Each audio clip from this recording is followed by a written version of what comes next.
哈苏90V这支镜头能干什么？表现又怎么样？又到了只带着一支镜头去旅行的节目。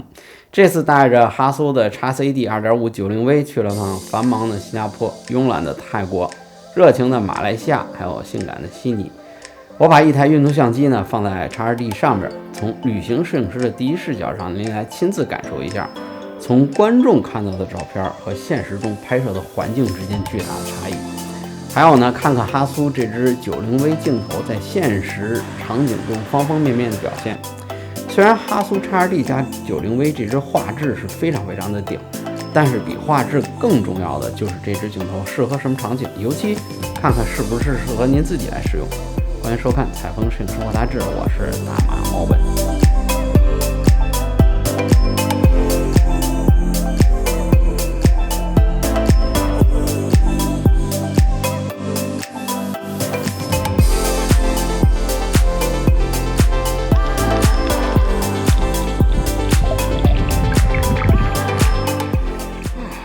90V 适合谁？哈苏 XD 发布的时候，一共官宣了3支镜头，偏广角的38，偏全能的55，还有这支姗姗来迟的90V。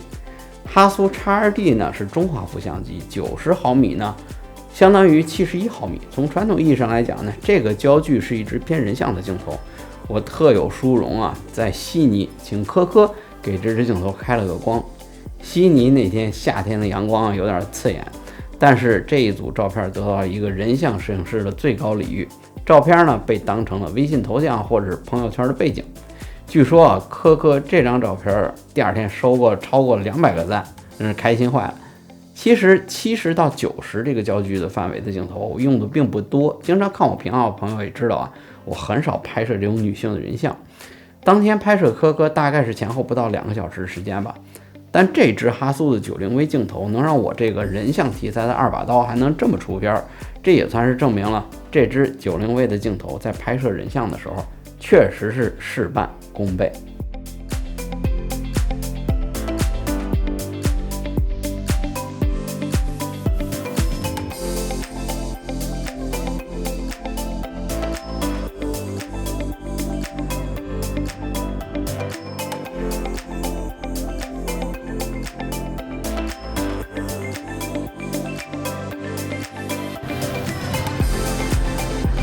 在去新马泰旅行这一路上呢，我也发现啊，在3米左右的这个距离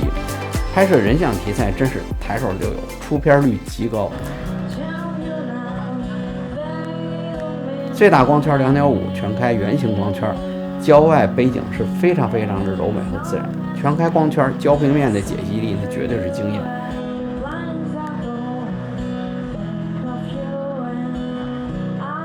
这是一个不远不近的距离啊，既能让这个被摄的人感到放松自然，又不会觉得太远少了交流感。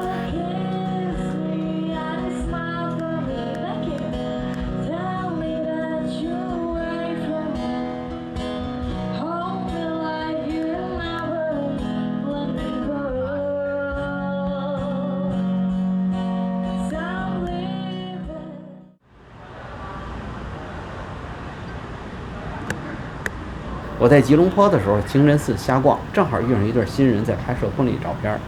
哈苏90V 镜头呢，在拍摄一种精心化妆造型的女性，那个锐度、那个色彩，那感觉真是热刀切黄油一样，抬手就有。其实选择什么样的焦距呢，是一个非常个性化的选择。每个人的拍摄的习惯之间的区别，不亚于人类之间对于食物口味的这个挑剔的区别。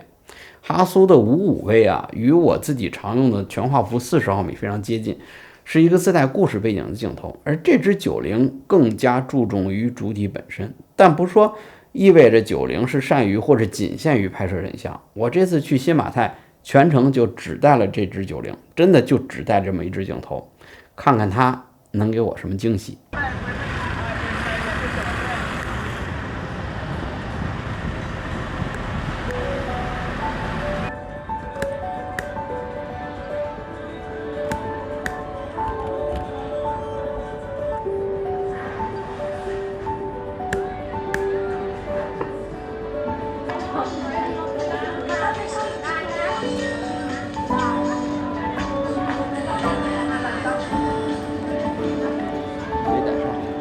有人说了这么热闹，不就是新马泰吗？哎，我是没赶上20多年前最早那批境外旅行新马泰的热潮。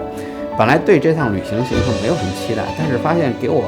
意外的就是马来西亚。这个国家传统文化保持得非常完整，但是也有现代城市该有的活力，人们是特别的热情，关键是各个民族的这个好吃的口味全汇集在这里，价格还很公道，绝对是值得再来好好玩一趟的地方。要说这支的应用场景啊，在对焦表现方面啊，XRD 是使用新版的固件，增加了人脸识别，使用了更新的这个对焦的马达，自动对焦呢，这支镜头比上一代明显要快。在拍摄人像时对焦，它的准确性和速度绝对是合格的。但是如果你用它来拍摄风光和静物，尤其在光圈全开、景深极显的情况下，很考验这支镜头对焦的准确性。毕竟如果说对焦前后偏差那么一丁点的话，那它在1亿像素下，它的瑕疵会一览无余。用 XRD 相机呢，这个小号的对焦点触摸屏就是指到哪儿就对到哪儿，对焦点呢一般不松也不飘。如果这支镜头呢在街头拍摄，对焦这种高反差的物体还好，但是在暗光和极低反差的环境呢，需要一点技巧来增加对焦的速度和准确性。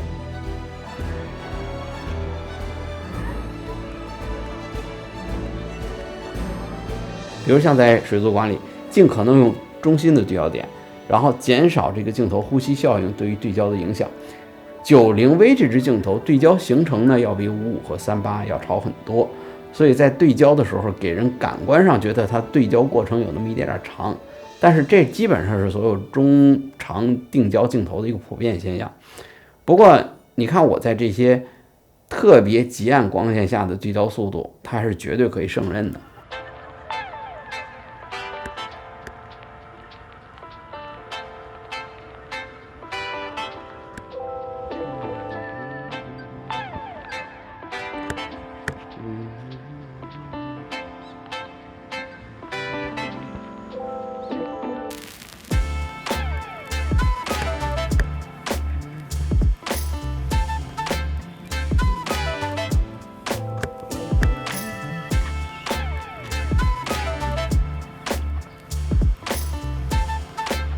哈苏的90V 是使用镜间快门，也就是快门的开合机构是坐在镜头里，而不是机身上。镜间快门的声音很轻，拍照时有那种说不出来的性感，就像刮胡子时候用传统剃刀，你听见的是刀片割断胡子的声音，而不是说用电动剃须刀像剪草一样，就用剪草机一样马达这种工业的噪音，还有旋转刀片的那种摧枯拉朽。哈苏的镜间快门机构呢，另外一个好处呢，它就是在使用闪光灯的时候，配合闪光灯可以达到最高4000分之一秒的快门速度。它不像普通相机，像佳能啊、索尼、尼康这种机身目帘，它的闪光同步一般不能高于200分之一秒左右。这种镜间快门的高快门闪光同步，让这种商业的闪光灯摄影师能有更多的可能性。要说90毫米的焦距确实挺长的，甚至在某些场景的时候，我可以把它当成一个小长焦来使用。因为视野比较窄呢，而且视野更集中，所以它不像55似的那么容易做环境和叙事。你用它来扫街的话，要摄影师对于画面和场景的提炼的经验是非常高的。但是你一旦抓住90毫米那种跟人眼一样的这种透视，也是别的广角镜头无法替代的。对，耶！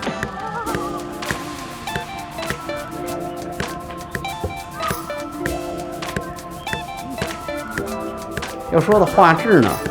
这个有哈苏 XRD 1亿像素的加持啊，这支重量只有551克的小镜头可以充当一支长焦镜头来使用。我给您看一个画面，就是您切身体验一下1亿像素惊人的解析力。对了，这支镜头呢是铝合金带防尘、防水、防泼溅的设计。东南亚这几天正好是雨季，每天都是下雨，但是背在山上呢，我是从来没给它做一个专门的防护，毕竟这是一个干活的镜头嘛，不娇气，用这套系统其实还有一个小故事，就是哈苏的一个特殊的魅力。我在悉尼情人港拍照的时候呢，对面走过一个气宇不凡的摄影师，胸前特低调的挂着一台徕卡。我跟他走了一个对面，我瞟见他相机不一样，他也呢扫了一眼我的相机，然后两个人就互相给了一个承让的眼神，然后擦肩而过。表面上波澜不惊，心理上都是 yes。 对了，还记得那个印尼的新娘的照片吗？我在清真寺遇上这个婚礼的摄影师，当看到我背着XRD的时候，这位印尼小哥居然都做出这种稀巴的表情。哇，一劲儿跟客人解释这相机多牛逼，让我赶紧拍几张照片给沾沾喜气儿。真的啊，哈苏这瓶毒药我自己相干为敬。好吧，这就是我用哈苏 90V 一路走一路拍使用的环境和使用的体验。希望呢您对认识这支镜头呢有所帮助。这是2023年最后一期节目，祝大家2024年比2023年更精彩更充实。感谢各位朋友一年的陪伴，咱们明年再见。